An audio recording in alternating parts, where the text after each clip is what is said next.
In this episode, we react to some recent research that suggests that in some scenarios, there are some very real social and psychological costs with working from home, and discuss what people need to know about this to protect themselves.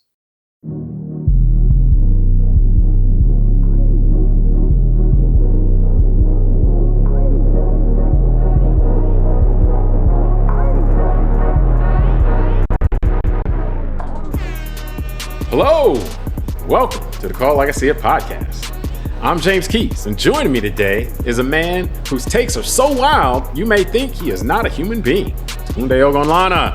Tunde, are you ready to show us how you stay right above it? Man, you're calling me reptilian. You're going to get me in trouble. We're going to... people stalking me now.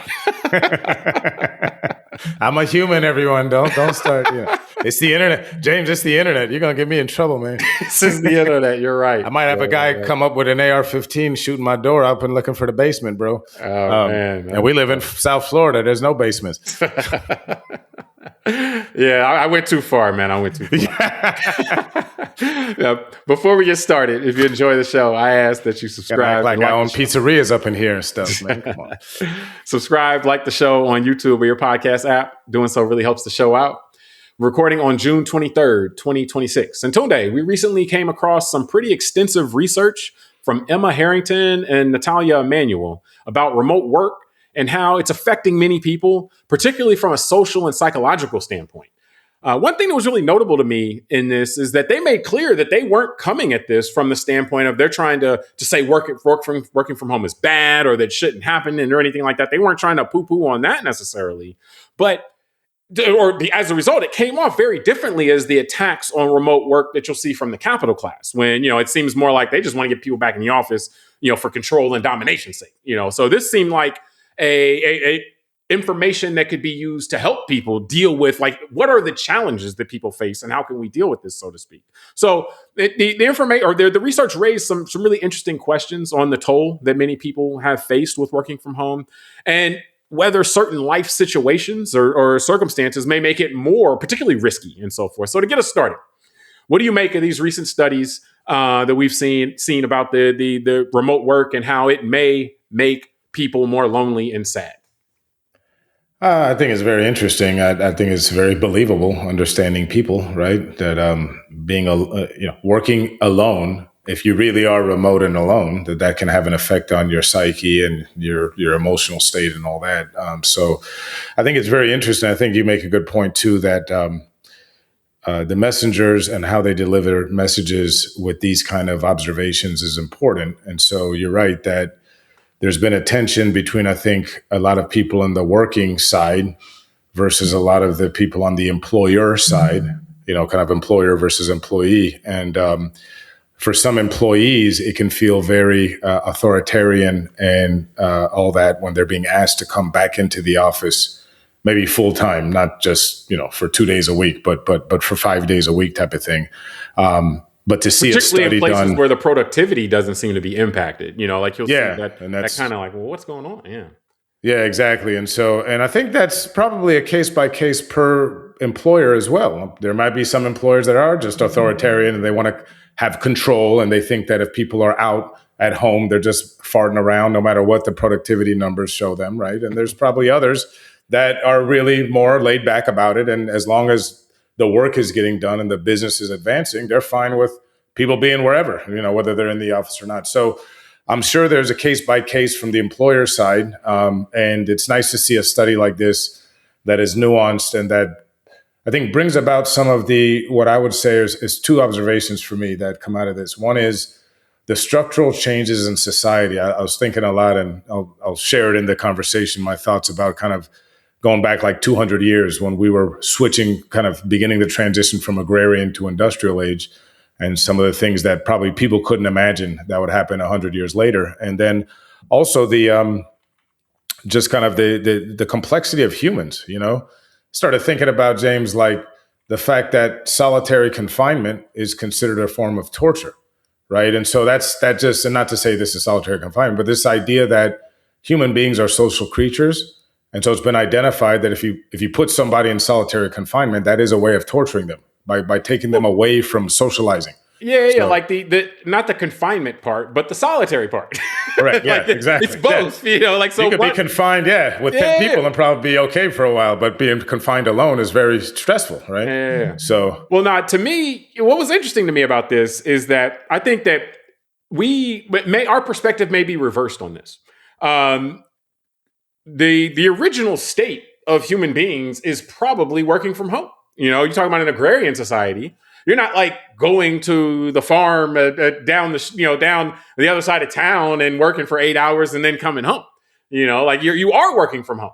So a lot of things that if you're raising animals or you're doing things like that. Like yes, there were as tradesmen and so forth that would be operating stores or operating like a blacksmith or something like that, where they'd be in a place where there's people moving around and stuff like that. But it seems like working from home itself is not something that would create a ton of friction for people.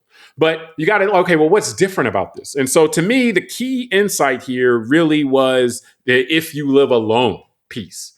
If you live alone, working from home can be very risky, because what they saw is that people would be going days without like interacting with people, like, and so forth. And like, that's where you get into this solitary thing where you're just working on a spreadsheet or something like that for days and you're not interacting with people. And then worst case, the only interactions you're having is being mediated by some algorithm that's designed to trigger your emotions. And so like you're really putting yourself into this stress. Like you're stressful because you're not having normal human interaction. Then you're stressful because the interactions you are having are being mediated by something trying to raise your blood pressure, so to speak. So I think that the way we're doing this stuff, and this is where I found this to be very helpful, the way we're doing this stuff, there's certain things you probably should be aware of in terms of where the risk areas are.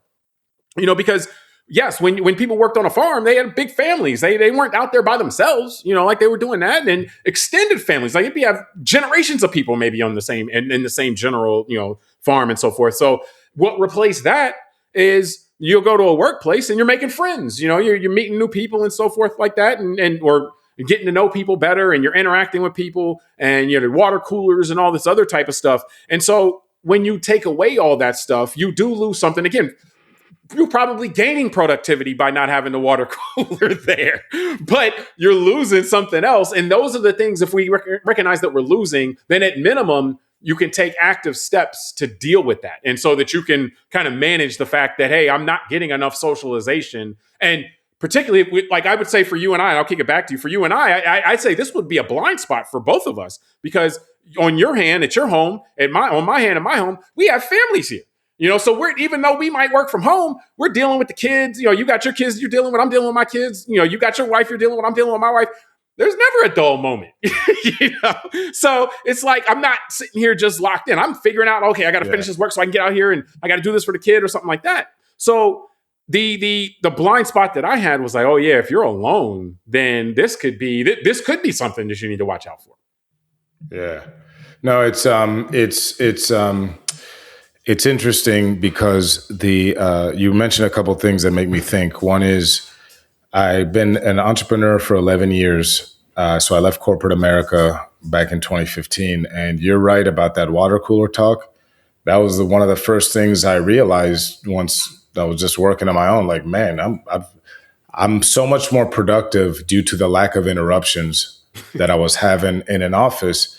And it's interesting because I'm a people guy. I'm a nice guy in the office. I say hi to everybody. So what happens is I was the guy like that, if there was a new young person in the office, the manager would bring them by my office. Can you spend a few minutes with this guy and just give him and then a few minutes is 45 minutes, right? And then it takes you time to get your head back into what then someone else.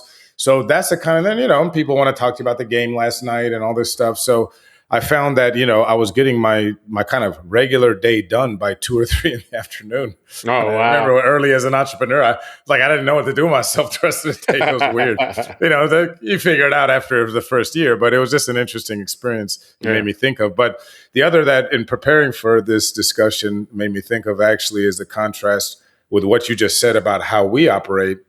And I think about my son, who's 27 and who moved to Brooklyn last year from down here in South Florida. So he moved from our home, right? He was living for a couple of years here after college in the suburbs, right? To New York City, where he's in the traditional New York high-rise apartment that he walks downstairs and there's a million people on the street.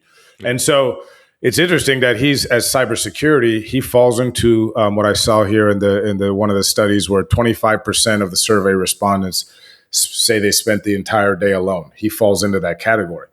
And he's had some of those issues of, loneliness and maybe claustrophobia, kind of just being in the same spot. But the good thing about him is he's very conscious about this. And so he does spend a lot of time outside of his apartment, and it's New York. So he can socialize and easily you get walk around out the people door his age. and there's a million things to do. Correct. Yeah. The people I think of that I'd be concerned about is it's someone his peer, like a kid his age who might be doing something similar, but does live in an environment like my son used to back home, sitting in his parents' house or maybe by himself, but in the suburbs where he can't just walk outside and just socialize with people. Yeah. And that to me is where we are seeing a structural change in how, and that's what, just to finish this quick, Doug, because I wouldn't mind your thoughts on this.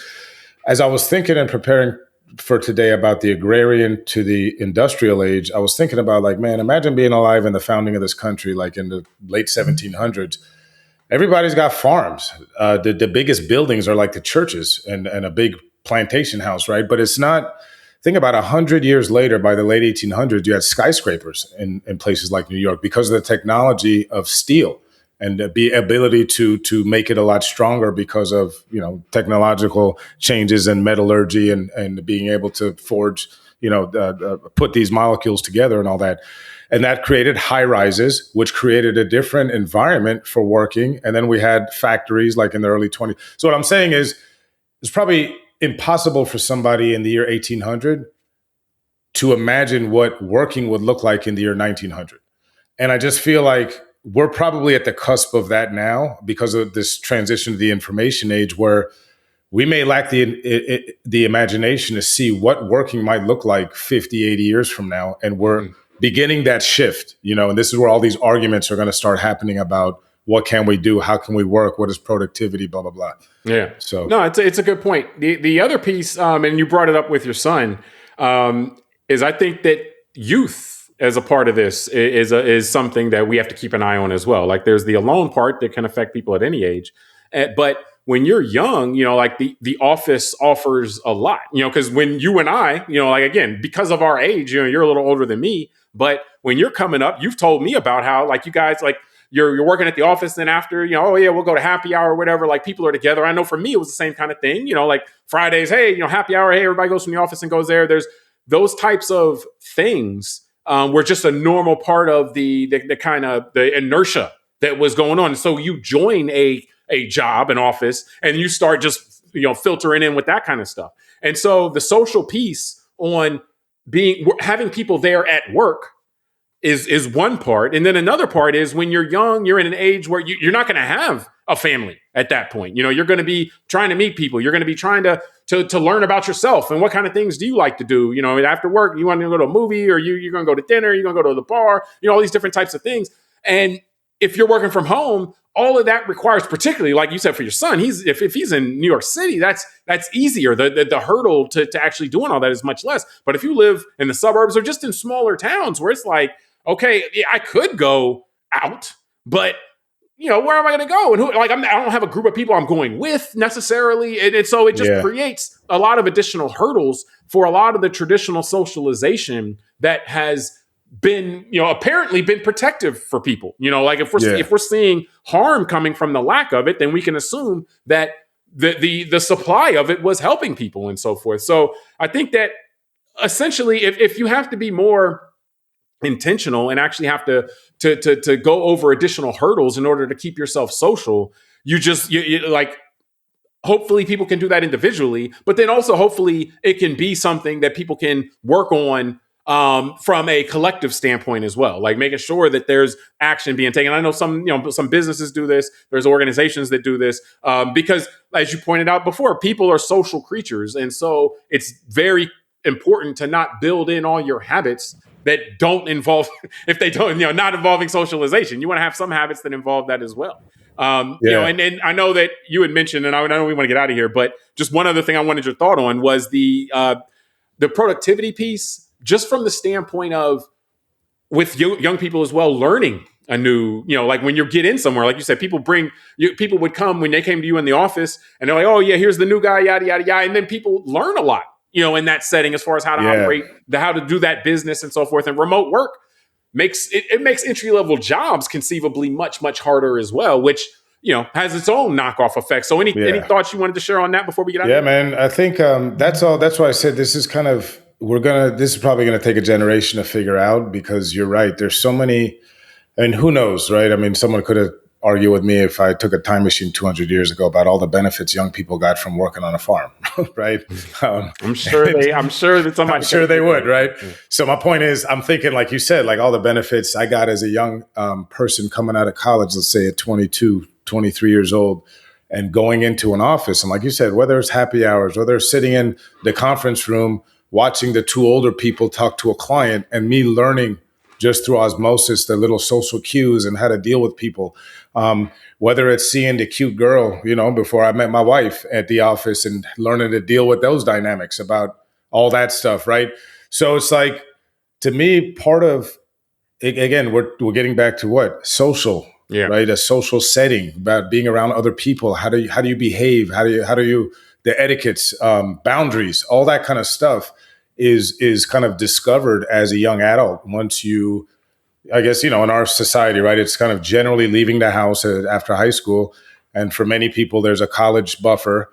But a lot of it is, whether you're going to college or you start working on a job after 18 or go to the military or whatever, right? It's about you leaving your home and going to deal with other people in the world. And I think that if we develop a world where young people leave the home and just go straight into a box and don't see other people for the first 10 years of their professional development, I just feel like there'll be something lost in society. And I think it'll have other knockoff effects. Like we did a show on things like incels, and like the way that loneliness begins to manifest itself in the human experience societally, and people lashing out in other ways because they're lonely, people committing more acts of violence, things like that. So, and not knowing, especially men, not being comfortable dealing with the other sex, with women and stuff. And that has then men feel insecure, and that has all these other societal effects. Yeah. So, it's all real stuff. I mean, I think that the big takeaway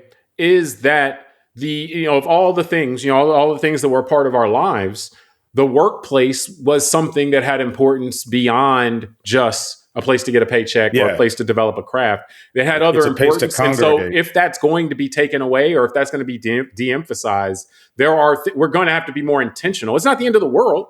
We're going to have to be more intentional about making sure that the things that are beneficial about that, we don't lose touch with altogether. Because as you said, that'll just have other knockoff effects that probably aren't best for society, or aren't, something that we want to lean into. Yeah. So it was interesting, man. I just finished with this. Until you said that, it made me realize we've known that there's a fall off in religious attendance, like church attendance. You and I did a show on a documentary called Join or Die, about the loss of participation in civic organizations. And now you're kind of sobering me with this, the way we're kind of, the lack of social interaction now with work. And you're right. We should find a way to be more intentional about how to get people together. We're going to have to. We don't have things like when you have things that force you to do certain things, then the job then is taken care of for you. But once those things are removed, which generally speaking, people consider progress because you have more options, but you just have to be more intentional about what you actually do. I mean, it's not much different than a diet. Like if you live on a farm and all you grow, you have what you grow or whatever, then you don't have a lot of options. You eat what you eat. But if there's endless options to eat, then you just got to be a little bit more intentional about eating things that aren't terrible for you, all the time. Because that's one of the options, is you can just do something that's bad for you all the time if you have endless choices. So, but I think we can wrap from there. We're going to have a second part of today's discussion. I'll go ahead. I say, yep. We're going to have a second part of today's discussion here shortly. So please stick around for that, and we'll talk to you soon.